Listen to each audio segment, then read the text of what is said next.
look at printer paper next to what you're trying to model and try to decide how much less reflective it is than the printer paper. Or those chrome balls that you take pictures of to get a light probe, those are about 60% reflective. Now you'd think they'd be more, but they're not.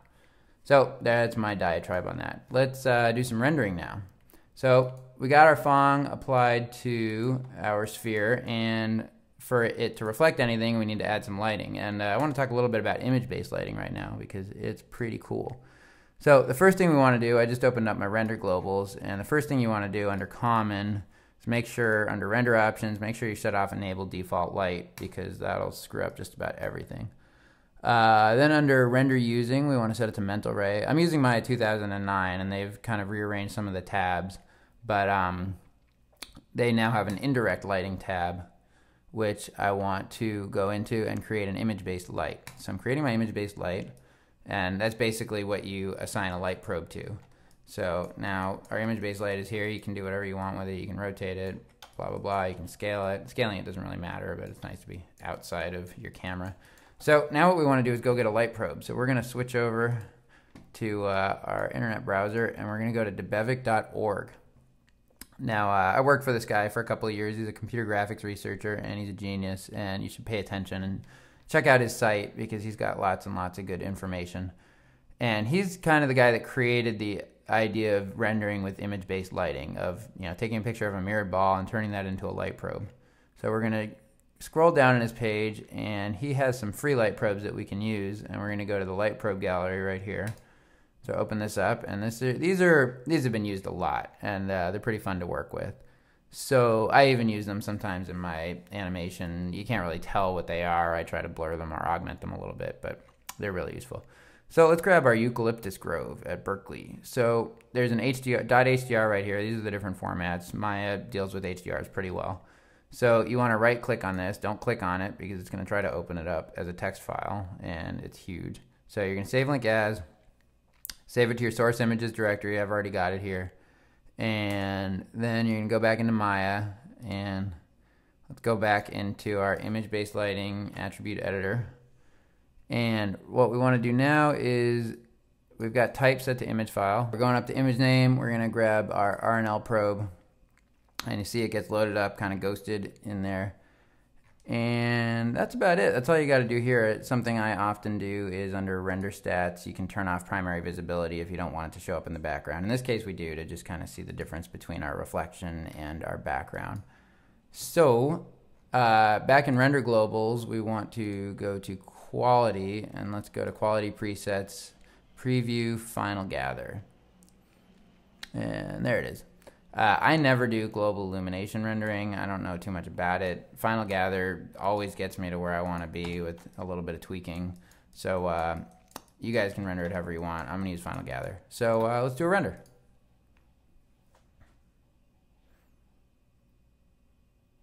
Oh, that's another thing. If you look at this crazy Salvador Dali thing, it's because we're not mapping our light probe correctly. And if we back out, we'll be able to see what's going on here. So you see that we're using a mapping that's more for what's called a Latitude Longitude Map. And a Latitude Longitude Map is kind of it's a lot longer and shorter. It's more of a panorama. You'd recognize it if you saw it. I'll talk more about that in a different tutorial. But we want to change our mapping from spherical to angular. A light probe, a picture of a mirrored ball, is always going to be an angular map. And now it's mapped on correctly, and it won't look like a Salvador Dali painting. So let's render that again. And I probably need to move my camera in. I just realized that tiny little pale blue dot right there. So I'm zoomed in. I'm rendering. And this is our facing ratio, and I think it looks pretty cool. Let's save this and disconnect it and just set it to 50% reflective and see what we get out of that and see the difference. So I'm just going to click on the little arrow here, hit backspace, and break that connection. Make sure reflectivity is set to 0.5, do a render. And that is the difference. And I think that is pretty cool.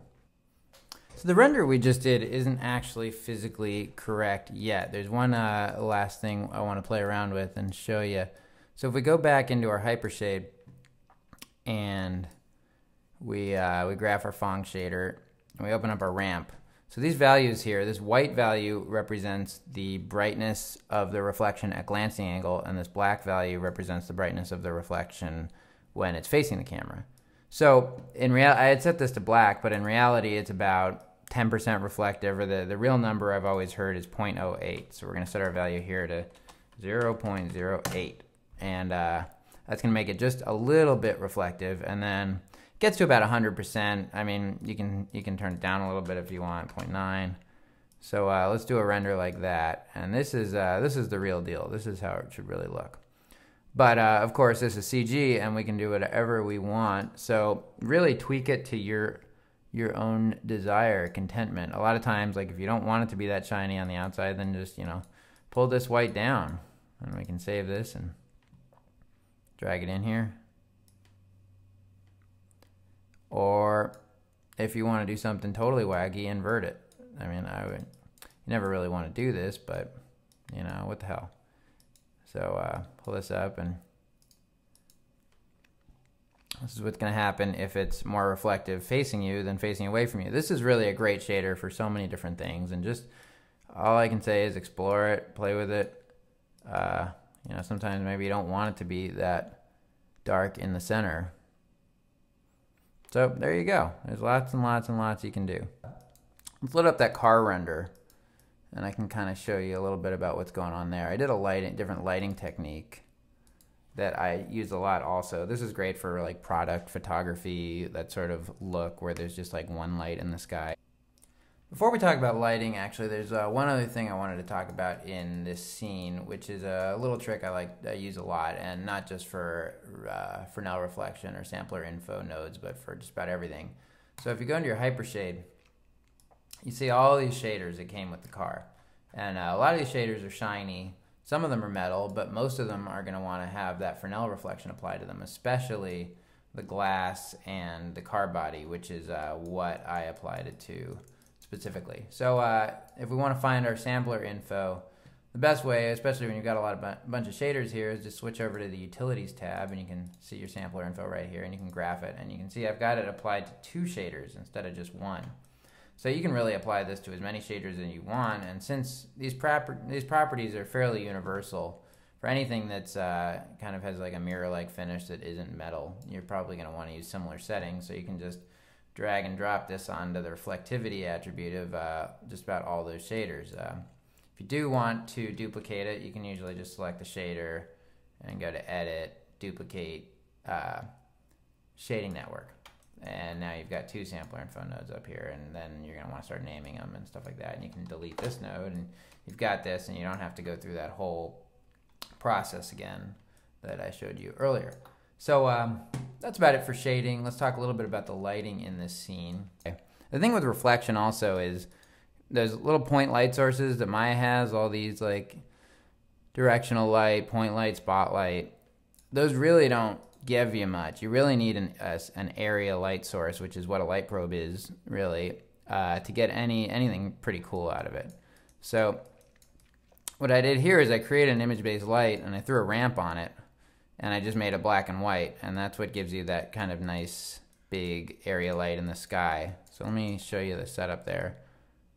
So I'm going to go to my attribute editor, and so I've set this type instead of image file to texture, and under texture I created a ramp, and the ramp I made it I set it to none instead of linear, so you get like a nice hard edge on the light source, so it's like a big area light source, like a softbox or something like that. And if we go back into Photoshop and check that out, you get to see like that hard edge right there is coming from the edge of the light probe. I probably could have smoothed that geometry a little bit, but and again, we can see it with and without the Fresnel reflection.